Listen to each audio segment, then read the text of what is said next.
Tesla is officially set to join the S&P 500 as of December 21st, so technically it has not started yet, but that did not stop the stock from surging. It jumped up 10% after hours once the announcement was made, and then today kind of petered off a little bit lower than that, but still, it's a big moment because for those who don't know, S&P 500 is the US top largest 500 companies, and it's honestly kind of weird that they weren't already a part of it, considering their revenue and how they've been consistently profitable for the past few quarters. A lot of people were expecting S&P 500 inclusion to come many months ago, and it didn't. In fact, they added a bunch of companies that were way smaller than Tesla, and that confused a ton of people, but maybe they were hesitant because Tesla is so new or growing so fast, and people wanted to know if the stock was just kind of a bubble. And it is definitely one of the most volatile stocks I've ever seen. It's always shooting up or down, sometimes for no reason. You know, even after Battery Day, they're announcing that they're gonna start manufacturing 20 million cars by 2030, and they're going to have a $25,000 EV that goes 300 miles in 3 years, and they're rapidly improving the battery manufacturing process, the most expensive part of an EV, and they found a way to cut that price in half. Yeah, all of that, and people were like, nah, let's sell, let's back out. I don't know, doesn't make much sense to me, but in case some of you were wondering, what does it mean for Tesla? What does it mean for us for them to actually be included in the S&P 500 now? Not too much for a company as a whole, honestly. It's not like they get some type of giant free billion-dollar grant or something for being a part of it. What it does potentially bring is a bit more stability, because now it means, of course, that lots of different index funds, including the S&P 500, will now start buying into Tesla stock simply because it is part of the 500 largest companies in America, and that means they see it as a safe investment because the company is large enough and has enough money and enough profitable income to decide that for a lot of investment groups that don't look at individual stocks and just want to invest in kind of everybody at the same time, Tesla will now become a part of that index fund investment. And a lot of people now are going to start to become Tesla shareholders without even individually purchasing a share. They will just be indirectly shareholders by buying certain index funds, and because of that, sure, you could somewhat expect the stock price to go up, but I think a lot of Tesla fans knew that was going to happen anyway. But it also means the stock is a lot less likely to be shorted, and I do want to emphasize that term less, because of course there are still people who doubt Tesla, who do believe they're overvalued, and will continue to short them for many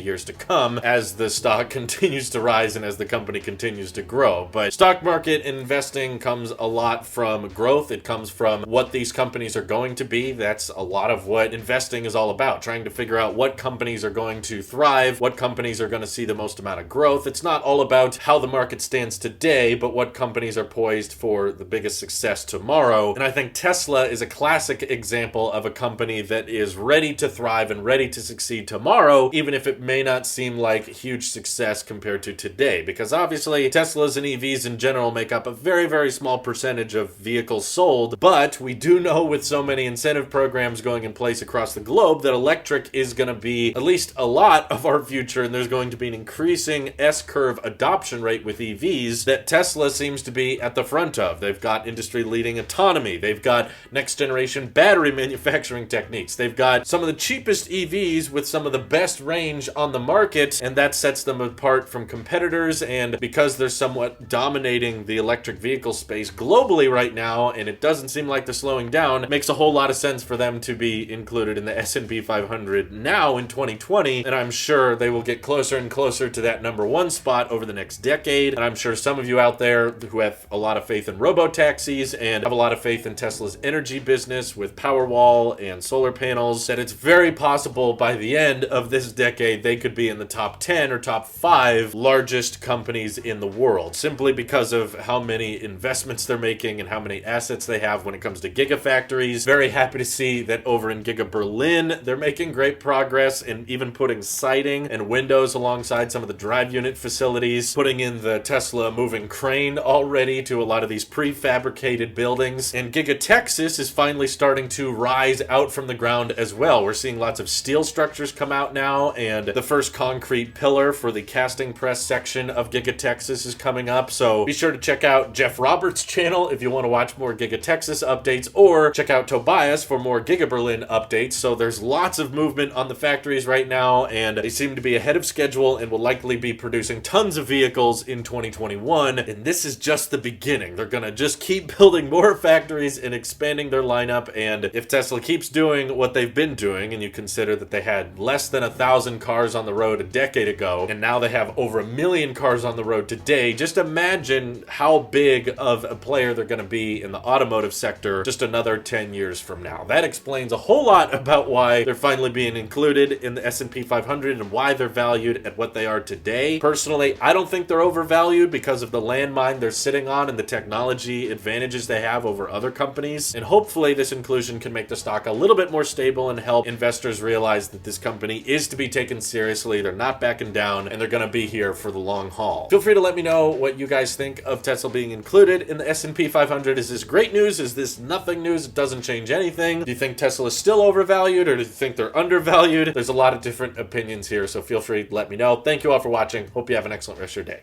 Take care.